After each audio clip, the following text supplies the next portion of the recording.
Hey, this is Dale Thompson with Bride, and you're watching Rock and Metal Faith. Rock! On this episode of the Rock and Metal Faith Podcast, we got a very special episode with a legendary singer. It's Dale Thompson of Bride. Check it out.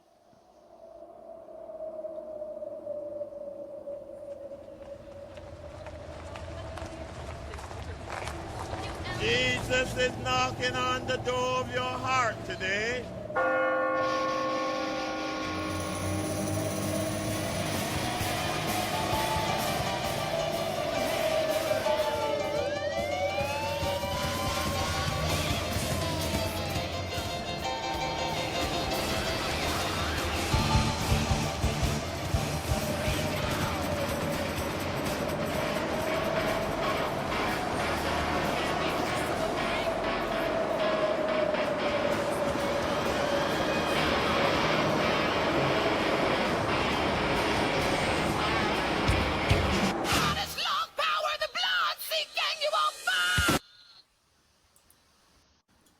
Thank you. Welcome back to the Rock and Metal Faith Podcast. We have with us a very special guest, Dale Thompson of Bride.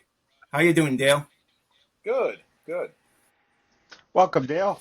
Thanks for Hello. taking time out of your busy schedule to join us. Yeah. So you got a brand new double CD coming out. What is it? Vipers and Shadows. That's it. It was on the tip of my tongue. Sorry about that. Yeah. We're it's being mixed now.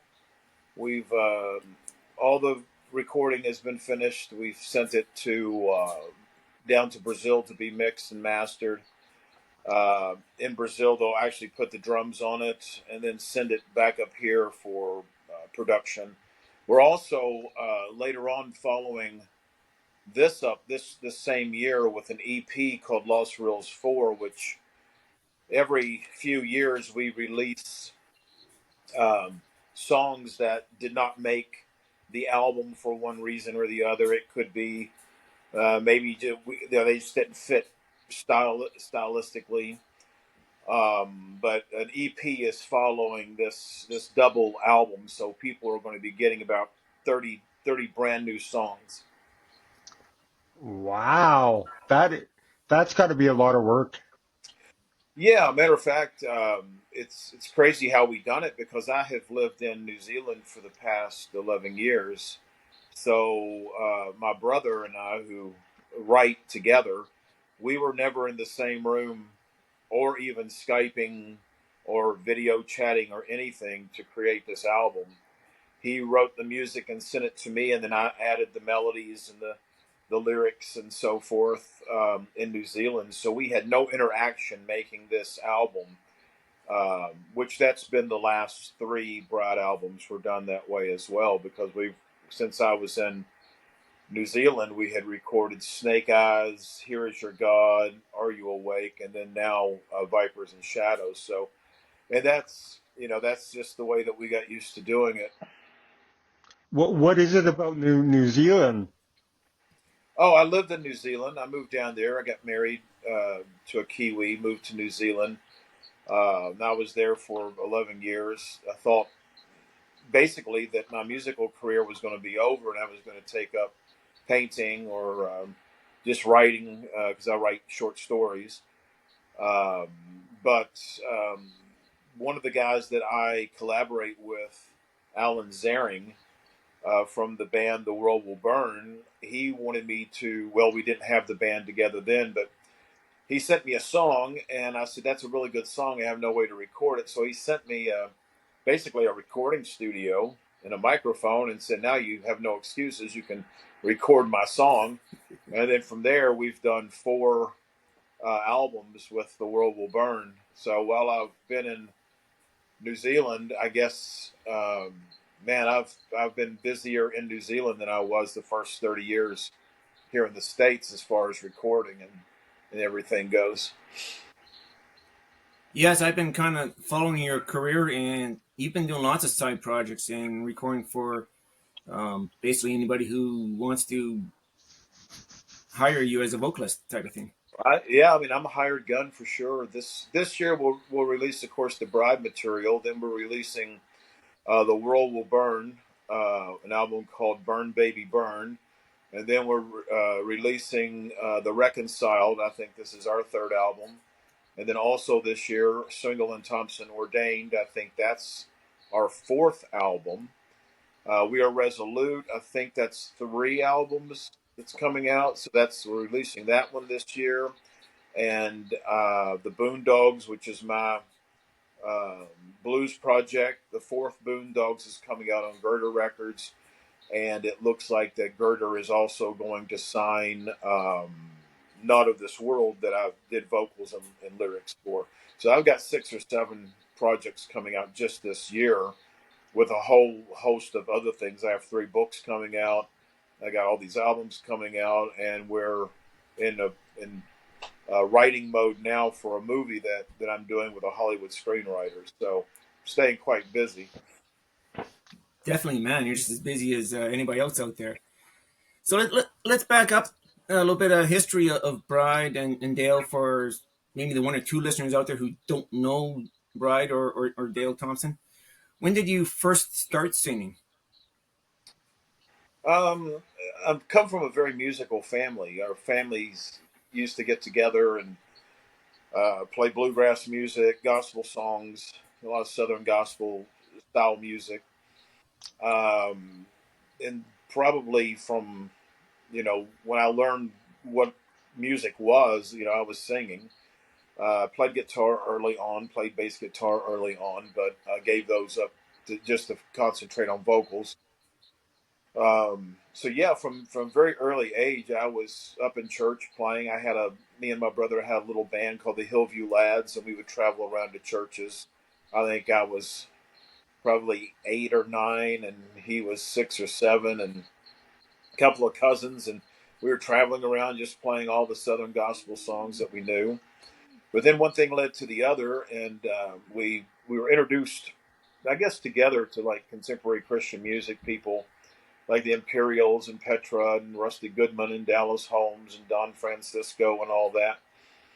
And so that kind of had us change our style a bit, trying to get a little bit more contemporary. You know, back then, John Denver was hard rock to me, so it was just a matter of time before, we heard Resurrection Band. That was the real Yeah. kicker for me when in the late '70s, I heard the Resurrection Band, and then I started buying their albums, what few they had at the time, and then Servant, uh, second chapter of Acts. They have a live double album with Phil Mm. Keaggy that to this day just blows me away. Um, so yeah, and then from there we just slowly progressed until I heard Kerry Livgren's Seeds of Change album.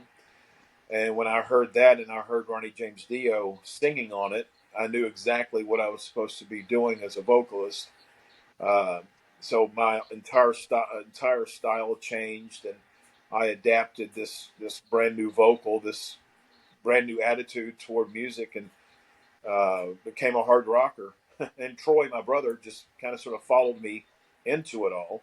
He's the one that had the musical genius. He's the one that, he's a concert violinist and piano player and guitarist and programmer, and he plays every instrument on this double album and the EP except the drums. So Wow. yeah, yeah. So that's it in a nutshell. No, that answered a couple other questions. We were going to ask about some early influences, and I'm not sure about Chris, but I'm definitely a big fan of Resurrection Band as well. And what else? Any other influences besides Resurrection and Phil Keaggy? Oh, in the Christian market, probably Larry Norman was a massive influence. I got to play with Larry a few times, which is great. I got to play with Res Band, which was great as well. And matter of fact, we just toured with Petra in Brazil back in October. We did a tour throughout Brazil with Petra, and that was the first time we had toured Brazil with Petra. We had played with them before in Scandinavia, and I think a couple of European dates several years ago. But I gave up touring for the most part. We are going to be doing some more shows. I think we're going to do maybe a tour with Striper this time in Brazil, and then we're just going to play some various festivals and see what the States is all about. See if they've got anything doable for us because the market's changed so much. But as far as influences go and everything, I had every Larry Norman album, Randy Stonehill album, Daniel Amos album. Ed Rasloff was a huge influence on my vocals. I loved his vocals as well. Um, if I kept digging deeper, I'm sure I could find in my brain somewhere about 100 other bands that I had a massive LP collection of Christian contemporary artists for many years. So How did you guys come up with the name Bride? it comes from the book of Revelation. Talks about a bride adorned for her husband coming down out of heaven, city of New Jerusalem. Yeah, and Jerusalem was already taken. So Yeah, yeah, Yeah, I kind of always made that's the right. connection. I always thought of how the church is the bride of Christ, and figured it was something along those lines and stuff. yeah, Which is funny because every time I go searching for bride on the internet, the first thing comes up is actual brides and bridesmaids, and no, I need Bride the band. yeah. I do the same That's thing. right. Like who's talking about us today, and I pull it up, and it's a bunch of women in white dresses. So it's You guys have lasted a long time. What do you think your secret is with the fans? um, I think we would do this even if we didn't have fans. I think Troy and I write for the benefit of ourselves. I think that we together try to be as creative as possible. If Troy wasn't so busy doing a million and one other things outside of the band, we would be writing a whole lot more than what we do. But he's got um, other interests and things that he's involved in. He has a drone company, he has a catering company. He flies planes. I mean, he does you name it, and he probably has done it or does it. Um, so he's actually retired from Fort Knox. Believe it or not, he worked at Fort Knox and retired from Fort Knox, and is probably busier now than ever. But I think just the longevity of just enjoying doing artistic, creative things, making something from nothing. It's the same way like when I do my acrylic paintings. You got a blank canvas, and then you give it a couple of days, and you've actually got a picture in front of you that didn't exist That's before. So it's quite cool. I write a lot of short stories. I've got some short story books coming out on Velox Books at the end of the year, and stories between 5,000 8,000 words. And today I'm working on story 402. So so I've stayed prolific in writing short stories as well. So I think it's just wanting to stay active, stay busy, stay relevant in my own mind. I really don't need the validation, of people right. to keep going. It's just what I do. So, yeah, it's definitely a purpose. Every few albums I've noticed, Bride seems to change their style, their sound. Is that just due to flexing musical influences, or where does this different change come from every couple albums? I think in the past we were influenced more by styles and stuff, and there's nothing wrong with that as long as you're influenced by something popular, whether it's Nirvana or Guns N' Roses or whoever people want to Hmm. compare you to. I don't think like we used to get a lot of Guns N' Roses comparison, and oddly enough, we weren't trying to do that. We were trying to sound like Zeppelin. So that's our interpretation of Zeppelin, I guess, is to sound like Guns N' Roses. Wow. No. Uh, I mean, I would see Aerosmith long before I would see Guns N' Roses live. Not that I have anything against Guns N' Roses. I mean, they're great. Slash is one of the greatest guitarists in the world, and Axl's hit these astronomical notes that only dogs can hear. But there's just something about certain bands that appeal to me more than others. And I guess now our influences are not so much musical anymore because I don't listen to a lot of music. I was talking to John Schlitt about music when we were on the road, and he pretty much said that he doesn't even listen to music anymore. Not hardly ever. I mean, um, no, I'm not going to say what he listens to. He can speak for himself, but he listens to other media. And but I mean, I listen to more ambient stuff, I guess. I mean, if I were going to be just sitting down relaxing, I'm not going to put on some heavy metal thing. I'm going to put down some cool mood music. Gives me a chill vibe, and I can kick back and read a book or whatever.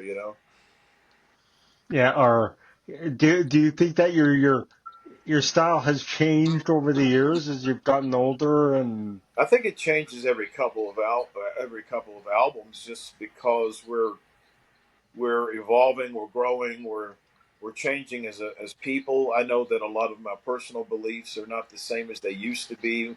My theology's changed, my doctrine's changed, my taste in food has changed, my taste in what vehicle I drive changes. hmm I used to drive fast, now I don't.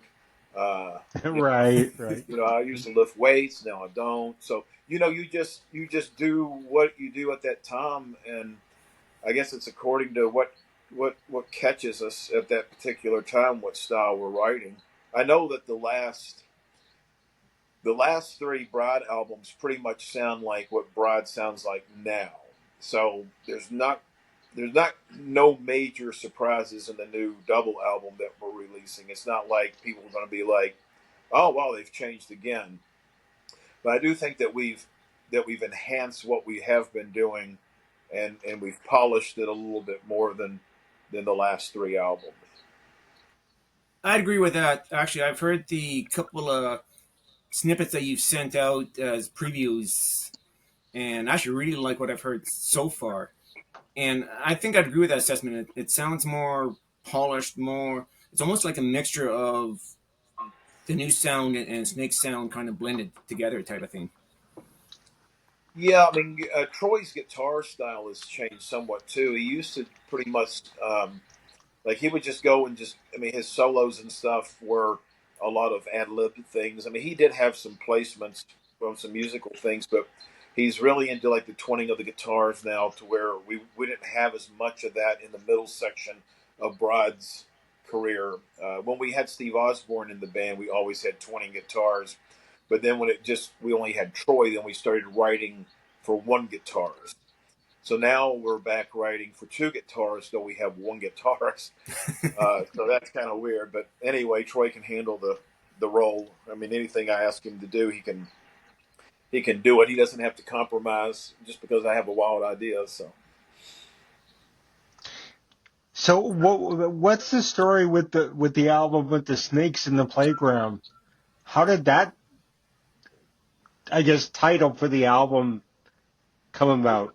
we were down at the Salt Mine down in Nashville recording. It's an old studio with a analog board that breaks down daily. And I think, if I'm not mistaken, there was somebody there working on the board trying to get it back up and running so we could finish the album. And I walked outside, and there was this giant snake under the vehicle, under the car. So we were trying to get the snake out from beneath the car, but it crawled up into the fender well. So then we didn't know What? what to do, because we didn't want to drive around with a snake in the car. Uh, so after a while, the snake decided to leave. But anyway, we thought that was fitting, and I also at the time and have thus had the same opinion that the Christian music world was just as rotten as the secular world, and all it was about was money and winning awards. We've won 4 Dove Awards. I never attended the Dove Awards. I deliberately did not go. So Snakes in the Playground to me was just sort of like, you say one thing but you're another. That's not cool. I was trying to find you guys on the Dove Awards. Do you remember what year you guys won? 90, 91, or 91, 92, 93, something like that, maybe 94. Somewhere I'm gonna. we were always going to win, because at the time the band couldn't be touched. I mean, that just hands down, we were the best live band in the world for a short period of time. They did away with our category So I was like, we could That both stop sucks. riding their tracks. Yeah, Let's just do away with the category. So, and I'm that, fine with that because I didn't want to be there anyway. I'll see if I could find that video. I think that would be Oh good yeah, for our audience to see you guys. I haven't watched any award shows for a really long time. I'm Yeah, talking about secular or Christian. I never yeah, did me watch. too. I never did watch Doves, and even on, I don't know, with the big music awards or whatever, it's always some pop band you don't care about is winning, and they ignore all the metal bands anyway. So yeah. To me, it's ridiculous. You got successful people, famous people, rich people, patting one another on the back, and then giving each other awards. Yeah. And and Hmm. and you've got a million other bands out there working just as hard, probably just as good, who hasn't got the break. It's like, to me, it's like watching a beauty contest. It's That's right. completely ridiculous. It's one of the dumbest things ever invented. And to be honest, I mean, I hate to be a Debbie Downer, but I don't even hardly watch sports anymore. It's got to be something spectacular for me to watch it. I can't get glued to the TV to watch a bunch of overpaid people throwing a ball around and knocking each other around. Even though I was athletic growing up and I played baseball and I lifted weights and all that stuff, it just makes no sense to me. I mean, we're so easily entertained. Now it's the whole political thing. People are entertained by politics. I think Yeah. people maybe get a little bit more serious about their own personal growth and stop living off of other people and other things just to feel good about themselves. Yeah, it's crazy. Yeah, but that's just my opinion. well, and I can kind of agree. And I know you've done posts on Facebook about things that people disagreed with, and you're talking about, people getting all hyped up about this or about that. Really, I think as we get older, you got to look at what matters, and have you put your faith in Jesus, and that's really the only thing that matters, and everything else Yeah. doesn't really matter. Well, I've seen so many miracles. I've seen so many transformations of lives, and it's never came from watching a ball game, and it's not came from owning a nice house. It hasn't come from anything other than just Christ alone, who someone opens up to, and He's always there. It's not like you know He doesn't have to receive us. He's already received us. We just have to get ourselves in a place where our minds are open to Him, and that we're able to understand.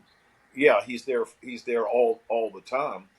And I've just seen so many lives transform that it's undeniable the power of God and the love that He has for us by sending His Son into the world. Yeah. His commitment to us, even before the foundations of the world, a lamb was slain. And God had already made a way for us before anything ever happened. And when it was breathed out, everything that was breathed out of God was God. So when you start putting things into that perspective, you see how close God is to even the worst of sinners. Amen. Yes, definitely. I'm into that. Talk about some of your other projects there, and I've been listening to the Boondocks actually kind of like that because once that whole music scene changed in the '90s, instead of getting into the alternative scene, I started getting into the blues myself. So Well, I started doing some solo work back in the '80s, and I did some abstract. I wanted to be Tom Waits. Is who I wanted to be. To be honest with you, Tom Waits is still one of my all-time top vocalists, songwriters, and everything. And I love his vocal style, which I do emulate somewhat on certain songs. Um, but I had a band called the Religious Overtones, and then I had a blues band called the Kentucky Cadillacs, and then I moved into this new era. And I did the Boondocks, and the Boondocks was recorded like the Bride albums are. I wasn't there to sit in front of the players, so I had to trust the players to interpret what I gave to them to do. Um, and I had a guy named Greg Campbell who helped me in the beginning, but Greg had other obligations and sort of left me hanging at one point. But luckily, Austin Dodig came aboard, and I can't say enough about Austin's brilliance, his commitment helping me to partnering up with the Boondogs. Um, Business as Usual wouldn't have been released without him. And then the new album's called Smoke and Mirrors, and he did a wonderful job on that. And we invite guitarists, whoever wants to play on it. If you're a blues guitar player, you want to play on the Boondogs, you're probably gonna be there unless you're just really bad. Uh, I mean, we've had some guitar players that were lackluster, but it just fits because it's kind of loosey goosey blues. I think this new one, it's been so long since I've recorded it. Now it's probably 2 years old, but it just takes time to get stuff released. But I think that most of the songs are stories out of the Bible. I think that was the lyrical approach, and instead of it's traditional blues lyric. I think I wrote stories from out of the Bible, interpretations, and so people can have fun trying to figure out which story I'm singing about at the time. Yeah, That's cool. yeah. So it's coming out on Girder Records. They're doing a packaging. They bought some of my older material. We're going to put it all together in some sort of bundle, the way they do. The one thing I will tell you about the new Bride album is that we're not going the conventional route. We are releasing this ourselves. So if anybody wants it, don't wait for Retroactive, Yeah. Gerber, or Rocks to show you this album on their site. It's not going to be there for a while. We're going to sell this thing until we can't sell no more, and then we'll turn it over to somebody else to continue it. But we'll probably won't do that until after the first of next year, since we have so many shows coming up. And Okay. we're only doing a limited run anyway. We're only doing 1,000 copies. So it's once they're gone, we won't do any more. So this album, double album, is a special album. It's 1,000 copies, and it's finished. That's pretty cool. Are, Yeah. are we allowed to ask which song you like to play on the new album? Oh man, I don't even know. I'd have to think back. This album is such I had a to work. ask. I had to ask.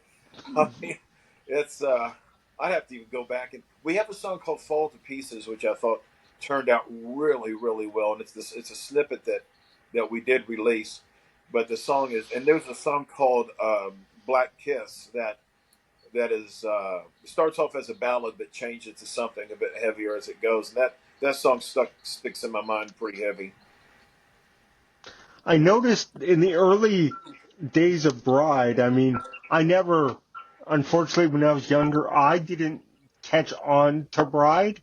But hanging out with Aaron, I would hear once in a while some of your songs, and I mean, they just now that like you said earlier, now that I'm older, I'm finding the old stuff I missed again.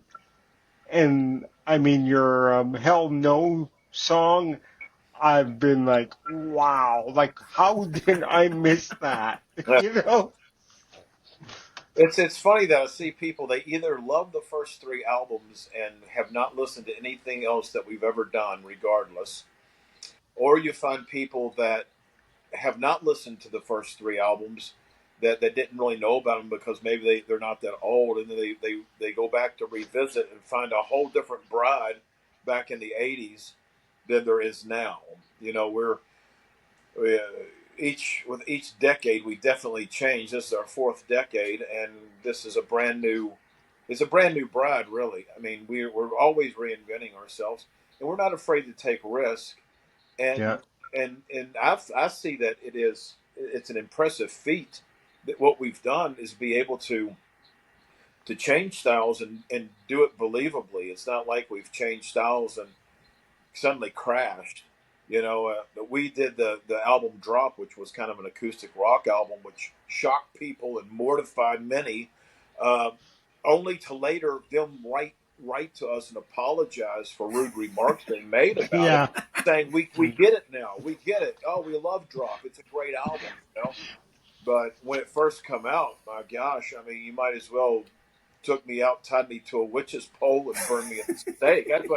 That's what they were Yeah. looking at. It's like, man, it was harsh. It was way harsh, and we got a little bit of that when we did the Jesus Experience, people saying, "Oh, they've conformed, they've sold out, they're doing grunge music now," and it's like, no, we did a little bit of grunge music for fun to see if we could do it. Yeah, it's not that hard, and you know, we changed again after that. You know, we went to oddities, and then my favorite Bride album is "This Is It" because it was an album done somewhat for me. I was a bit angry at the labels for jerking us around like they did, and so I did an album basically to shove it back in their face. Probably not the most Christian album I've ever done because I was a little teed off at the time. Testosterone levels were probably up, but anyway, you know, artists is sometimes if you don't say it, you explode. So This was it. It wasn't a bad record. It had a different sound sonically too. Did you guys produce it unfortunately, yourselves? unfortunately, it did. That was not something we were trying to achieve because when we left the studio, that was a crisp album. The songs saved the album because it is a terrible, terrible mix. And the guy that did it, I literally was trying to get a final mix on that album. The guy wouldn't even call me back. So I took a guy with me who was our roadie at the time, and I went to a studio, and he had us locked out. And I beat on the door until he let us in. And I said, by the end of the day, you're going to have this mix done for us because you're dragging along doing nothing. So it scared him enough. He rushed through the mix. And then we got it. We got the mix on "This Is It" that I wish I had been more patient. But anyway, he had been weeks of ignoring us. So I wanted the mix, and we got it. And it's a better album than what it sounds. Yeah, like I think the sounds are there and the songs sound good, but I really didn't like the way that the drums came out. They sound tinny. They sound too much like Metallica's "Saint Anger," and I just can't stand the drums on on that record type of thing. if you if you listen to what we had done, it sounds like to me on "This Is It" that the engineer took a heavy wet blanket and threw over top of the mix. He Okay, yeah, suffocated it. It's flat to me. It's just a flat mix. I mean, I'll still right. listen to the songs because I get a kick out of you know, the grooves and stuff. But if I could get those reels back, which I'm sure he taped over them, knowing him, another band, some punk band, probably taped over some southern rock band. Um, I would remix it for sure. And stuff. Yeah, and you were talking about dropping a stylistic change, and at the time you kind of angered a few fans. I actually liked Drop, and yes, it was definitely a change in style from what was before that from Scarecrow, but I think it was good. Instead of coming out with the second album that sounds like Scarecrow, you come out with that. I was off. Yeah. I was off a little bit with Jesus Experience and Oddies, but I wasn't into the stylistic style of those records. Is all. There was a couple. Well, on oddities, I was a bit disappointed. Even though we were using John and Dino, they didn't mix that album. They let somebody else mix it, and the guy just he completely uh, condensed it. The cymbal crashes do not resonate.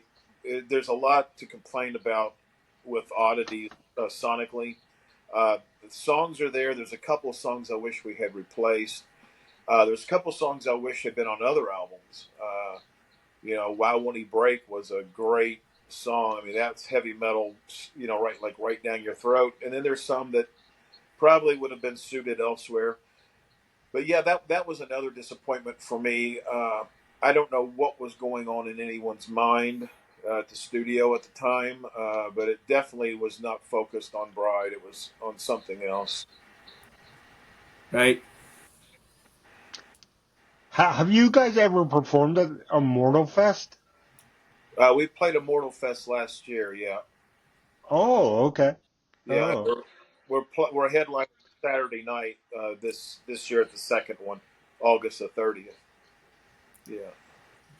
Yeah, Chris has a short memory. We actually did an episode talking about bands there, and I remember talking about you guys being there. And you, fortunately, we're up here in Canada, That's right. a long ways from Ohio. I wish we were closer. I'd love to go see Immortal Fest. But I remember you guys had posted your set list, and it looked like it was heavy on the classics, which was actually nice to see. Yeah, we're changing up the set list a bit for the next one, just so we don't repeat. But I think there's 8 songs that we're going to keep in the set because people expect us to play them. Songs like "Everybody Knows My Name" and "Hired Gun," "Would You Dab for Me," "Psychedelic Super Jesus." People expect us to do those, but we're going to throw in what we'd like to do is throw in one song from each album. Like from "Show No Mercy," we would do "Thunder in the City." From "Live to Die," we would probably throw in "Whiskey Seed." Would like to do maybe "Fool Me Once" from "Silence Is Madness," and then just go down the line. And to play new songs to me for bands like ourselves that are known for other things, to me, I get bored if I go to a concert. If I went to a Rolling Stone concert and they played something off their new album, I would be really disappointed. I want to hear what I know them to do, because What most they people, want. yeah, I mean they hardcore fans will buy our new album. Other people, they'll just be like, "Nah, I like Snakes. I just listen to Snakes." But to each his own. I mean, there's some artists that I buy everything that they have, and some artists I've got one album because it was their best album. So I'm I'm kind of that way guilty of that. myself when it comes to listening and not going to concerts. I'm kind of more one diehards when the band plays new stuff mixed in with the classics. That's what I like, type of thing. Yeah. Yeah. Well, what When you're songwriting, how does your faith come through in your songwriting, do you think? Well, I said this a long time ago. My songs are interpretive. I don't tell anybody what my songs are about because they might mean something different to me than they do to you. So if I tell you this is what this song's about, maybe you won't get out of it what I intended you to get out of it. Every song that I write is a personal song about me. It's not about nobody. It's always about me and something I'm going through. It's like a Sure. diary. Um, so it's according to. Sometimes I'll write a song. There's nothing Christian about it whatsoever. I have to go back in and put faith into it because I'm just writing as an artist. And on this particular day, this is what I had to say. And well, there's no Jesus in here. There's no God. There's no blood. There's no. So how do I incorporate God into this scenario that I just wrote about? Because I don't sit down with the intent on writing any particular thing. It's just kind of whatever comes out. Believe it or not, when I write my short stories, which are they're of the horror meets sci-fi genre with Christian themes thrown in, like "Wise as a serpent, harmless as a dove," I start writing with very little in my mind to go on at the time, and I let the story tell itself. And then as the story progresses, I never know what the ending is going to be until I get there, and then I'm like, "Oh, that was cool. I didn't see that coming." And even though I'm writing it, it's a bizarre thing. Hmm. So, and I read it back, and I can't believe I wrote any of it because I'm just like, I don't sound like that. That's not me. So it's pretty cool and stuff like that. Same way with music. When I hear back my vocals or something, I can't believe that's actually me. So it's odd. Back on Vipers and Shadows, what are some of the lyrical themes that you've covered, or is it just general stories, or was there a couple of themes that stand out? There's no running theme throughout it. I think it's going to be one of those interpretive albums where you either get something out of the song because it's speaking directly to you and you can identify, or the song won't Nothing. say the song won't say nothing to you because it's just music. And you might say, "Oh, well, it's a hooky chorus," but I don't really know what he's talking about. No. I tend to find that with a lot of modern music nowadays. I'm going, yeah, it sounds alright. I really don't know what's going on there though. Yeah, I try not to throw lines together and words together just because they rhyme. Uh, but sometimes you have to have a rhyming word, and you look for it, and Yeah, you bend the rules a little bit and say, "Man, I hope this is a good interpretation of what I just said." that's right. So I mean, I'm not Bob I Dylan, so hope. I mean, I can't always come up with genius. So I know I've listened to a couple album reviews and even some of the Petra album reviews done by other podcasts, and they go, "Well, he's a great writer, except for this song sounds real schoolboyish type of thing and stuff." I guess geniuses can't be geniuses all the time, but you've put in some no, pretty good work over the years. a lot of songs. Yeah, written a lot of songs. When you guys were on tour with Petra, did you guys ever discuss teaming up, doing some songs together? No, we've covered Judas Kiss before. Troy and I did for a video, and we talked about maybe coming out on stage during that song and doing it, but um, it would have been hard because they use in ear monitors and we just use wedges, so their stage wasn't set up really for us to you know Go over amble there. along Yeah. and do it. We wouldn't have been able to hear ourselves or the music on stage. We had to listen to Yeah. all of the mains. So that's one of the reasons we're not touring with somebody like Disciple right now is because they use in ear, and we could probably be out on the road if we were using in ear, which is really not that big of a deal and it's not that costly, but we just don't do it. So unless somebody's knocking our doors down to tour, I'm not going to make that investment. So You've been talking too old about, to learn new tricks. yeah, yeah. No, you've been talking about, definitely over the years, the music industry's changed, the technology's changed. It's worked kind of in your favor where you've been able to record remotely type of thing. You were in New Zealand still putting out records. But overall, do you have thoughts on how the music industry has changed from the 80s to now type of thing? Well, I think that if you're with a big label, say somebody like Skillet or Striper, then Hmm. you're going to have access to much better gear. Um, so your sounds are going to be better probably than bands that are not Striper or Skillet or whoever. Um, we we are still, even though we have the technology, we're still somewhat cavemen like when we're doing our recording. I mean, I recorded albums just sitting in a living room. I don't have a sound booth. Um, I recorded whole albums just sitting next to a pool table with a little ProSonus box. I'm singing into my mic, my $200 mic. So I don't have a $4,000 tube mic, um, and it works. And because what people can do is they can take something that may not be superstar quality, so to speak, and then they can put it through a superstar machine and make a superstar quality out of nothing. You can make anybody sound like anything now. Um, and I have a real issue with AI music. I think I just don't. I don't know. I don't think it's creative. I don't think it's. Matter of fact, I was going to use some AI just to get some ideas, and I was horrified to know that regardless of what sound I ask it to play, what musical style I said, AI, write me a song. I want to hear it. Everything sounded like Nickelback to me. So I was like, I know. I I was out know. of It's there. scary. It really is scary. I'm I like, just wanted to ask you, how long does it take now for you to do an album like that? Like 10, 12 months? to do an album the way that Troy and I uh, do it does take about a year because I have to wait for him to get back with me. Troy and I could come into this studio now that I'm here back in Kentucky, and we could sit down with nothing and do an album a week with no problem. We're that busy, creative. Troy's got so much stuff recorded that nobody's ever going to hear. We could sit down and actually probably do an album a week, and I could do all the vocals as well.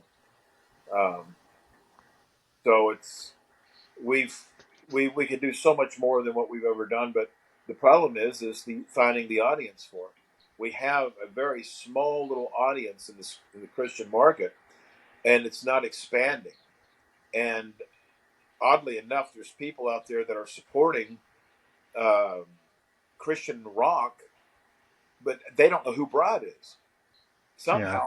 Somehow they have no idea who Bride is, but Yeah. they have a Disciple album, and it's like, or a Red album, or Narnia, or some of these bands, That's and right. but with Bride, it's like, you never heard of Bride? Nope. You guys knew?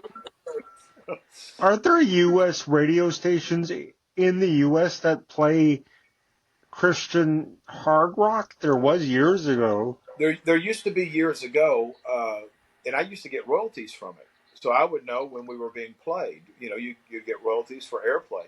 Now I get zero uh, royalties for airwaves. So if somebody's playing any Christian rock, it's going to be on a small little station at 3 o'clock in the morning, uh, Mm, just because they couldn't find the right sponsors to sponsor a real show. So that's just dumb. Wow. I think nowadays for yeah, Christian radio, the way to go is the internet. There's a few internet radio stations out there doing that style, but as yeah. far as traditional radio, I don't. Yeah, it's hard to get stuff like that going. Yeah, yeah, it definitely is. You just can't get sponsors. You can't get support. Um, to be honest, we're struggling just to finance the album. Even though we're doing pre-sales, there's a real struggle there to pay for the album. Um, People want something for nothing. That's why you have people waiting for an album to hit YouTube and never buy it. They can listen to it for free Hmm. on YouTube. So they're stealing the album from you. They're robbing it. They don't think they are. They make up a reason why. But the Yeah. artist goes through this process of building an album and trying to get quality material to the fans. And you get the real hardcore fans. They buy everything you've got. They want to support you. They know you can't do this for nothing. It's not just a labor of love. And then you've got others that they're scoundrels. They're not going to buy your album because they know eventually they can hear it for free. They can download it from some pirating site for free, and it's robbery. It's wrong. It's sinful. It's not right. Um, and I can definitely understand why people just quit and say, "What am I doing this for? Make more McDonald's than I can doing music." So Yeah. Yeah, Yeah, it's sad. it's sad, and that seems to be the way the market's going. You're right. There are the hardcore fans out there. I believe in buying the physical CDs to help support artists when I can. A lot of times I'm on a limited budget, and I got to worry about food, groceries, and mortgage yeah. first, and then any leisure money I have does usually go towards buying CDs. So Well, it's I don't know if there's something really cool about getting an album and opening it up and seeing what the design is, and it's the art of it, holding it in your hands. I don't know. That's right. Maybe people have forgotten that, because people's attention spans. People will start watching this video. They'll watch this. They'll watch us on here, and then in 10 minutes, maybe less, they'll move on to something else because we have not sustained their attention. We've not held them in thrall, and they won't watch the whole thing. I'll post a video and I get um, measures. Like how long people watches the video, how many seconds, how many minutes, how many views, all this. And a lot of people tune in and tune right back out. It's that quick. It's like, oh, seen that. That's good. I'm glad they got an album coming out. Let's move on. Not even watch the whole 60-second clip that we put out. right. That that's bizarre because people's attention spans are gone. No, I hear you on that, definitely. And, I find the same thing too. And I don't go into the in depth analytics on our shows, find out how long they've listened, but I'll catch the general analytics and they say, we've got so many views. But that, to count as a view is only 30 seconds, if that type of thing. So I'm going, I don't know how much of the show they actually did watch or listen to type of thing. Yeah, and it's bad because like you guys, every podcaster is trying to to keep the audience watching. So that's why you Yep. ask questions and you try to be creative. So you're trying to be creative on your side. The artist is trying to explain his creativity, and somewhere in the midst, you got people not paying any attention and turning you off. Yeah. And it's just like, but you'll have the hardcore guys that we're going to watch every word of this. They're going to want to know what you're doing, what I'm doing, and that's my audience, and that's why my audience is ever shrinking, smaller and smaller and smaller. And I can live with that because I've had 40 years of somewhat success. If I'm around in 10 years, that'll be a miracle. Well, and I think the music scene has changed. I remember there was a scene in the movie Almost Famous about a band in the 70s, and their manager says something about trying to get on the road or trying to hire a plane instead of driving around in a bus, because the idea was to do more shows, get in, make as much money as you can, and get out. And he says a line in there that was so true at the time. He says, "Do you think the Stones are going to be around 40 years from now?" No. Well, back in the 70s, no one expected the Stones to last as long as they did. You know, Yeah. the music scene was you get in, you play for a few years, and then the scene's changed, and then everybody moved on and did other stuff. But then there's been bands that have managed to stand the test of time, and Bride's one of those bands. Well, we have.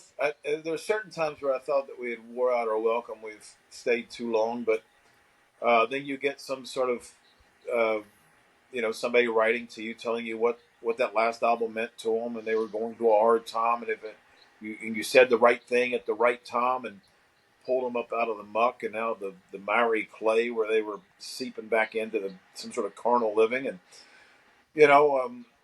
And that does keep you going. It's I like to hear praise reports. I love it when somebody writes, especially when they go, I've followed your band for 40 years and I've never written to you, and I just want to tell you what you mean to me. I mean that is great to hear, to know that you're not spinning your wheels, you're not wasting your time, you're not that you're actually uh, you actually have a purpose, and that you're actually touching lives, and that they're seeing God in you enough that they want to keep supporting you. So When you do your concerts, do you still do altar calls? no, we don't. Well, we haven't did that many shows. If we had our own show to do, and the first show that we played in 15 years was in Brazil with Petra. So we hadn't been on stage in about 15 years, and we had no rehearsals. Well, I take that back. It was a Mortal Fest. We did a Mortal Fest, so we hadn't played a show in 15 years until Mortal Fest. We had one rehearsal with the band and come out, but that we weren't the main band. You normally let the main band deal with the things at the end of the night. Um, my concern coming out at a Mortal Fest was just getting through it, because I just had knee replacement, and I've got really bad arthritis. So I had both legs completely taped up like a mummy from my feet up past my knees, so I could barely walk when I went out. So my main concern was just getting through the show. To be honest, Mm. I went backstage and sat down, waiting for an encore, which you just do, and I couldn't get up. And it was somebody from Fear Not, or I can't remember who was back there, Bloodgood or somebody, not Bloodgood, but Les Carlson's band. Um, anyway, somebody was backstage, and they seen I couldn't get up to go back out, and they're like, "You need a hand?" I'm like, "Yeah." So they helped me back to my feet. I waddled back out the stage to finish the show. Uh, but yeah, I mean, it's the altar calls and stuff are great, but the problem that I see with any altar call is, do you have counselors there? Do you have people that are going to pull people to the side? And what are these people telling them? For one, That's you right. you Yeah. know you don't want people being misguided from the day one when they realize they need Jesus. So the ministry aspect of it at this point, for me, live is not as hands on as it used to be, just because of how everything has changed. And I know in Brazil when we played, they asked us not to overdo the preaching and stuff from the stage too much. Really? Yeah, because they wanted to get through the show. Um, but you know, I left that mainly to John. Petra's show is really tight, really choreographed, really done well. Oh yeah. So he knows what he's going to say before he says it.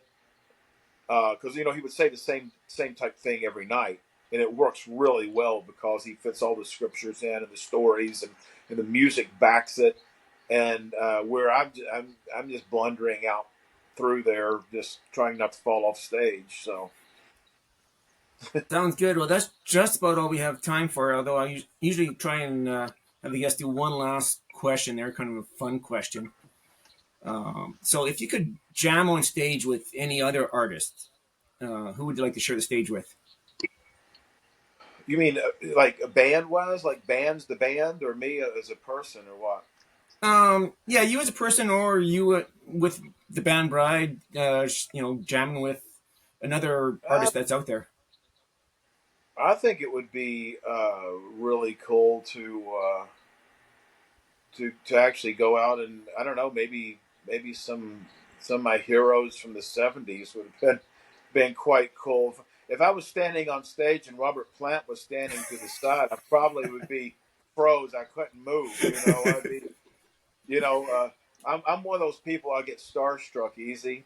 So if I see somebody like that, like when I met Steven Tyler, I didn't know what to say to him. I probably said something really stupid. You know. Um, I would like to see that a Bride and Striper tour took off again, Wow. because That would that be awesome. yeah. So there's talk that we're going to play with them in Brazil, and we played with them years ago, on a tour, and that was boosted our popularity greatly. So I mean, Striper's still king on the hill, so why not play with the king? Yeah. Well, I definitely would like to see a Bride Striper tour. The only problem with that Yeah. is, like I said, we're up here in Canada, and we get very few shows coming our way. But Yeah. if that ever happened, I might have to do a road trip, I think. So you're Yeah, on the that'd West be Coast, aren't you? So there's a festival going to take place, I think, in September in Oregon. And if they called us, and I know that they wanted to get Striper and Skillet and some of the other bands. So they're talking to all these different bands sometime in September. So it could be something that you might want to like take a few days off and motor down to. Yeah, I'll know more about yeah, it for later. sure. But that Fly down there. that's a little doable for us, although it's still a little far away. Put things in perspective, we're north of Montana. oh, so you're more We're centralized. Yeah. way, we don't tell people we do not live in igloos, okay? I love it. I loved it up there when we were in Canada. I just thought it was just fantastic, and the Canadian people were just great. I wish all the politics would go away because, I mean, Yeah, there's no Americans that have a war with the Canadians. It's just the politicians doing crazy stuff. So I hear yeah, you on it's that. getting nutty. yeah, the world's changing. All right. It'll cool down. People will come to their senses. Let's just pray. Yep, yep. All right. Thanks for your time. And Thanks Yeah, for thank you having me, so much, guys. man. this has been Dale Thompson of Bride. All right. There he goes. And this is the Rock and Metal Faith Podcast. Faith Podcast. Rock. I thought about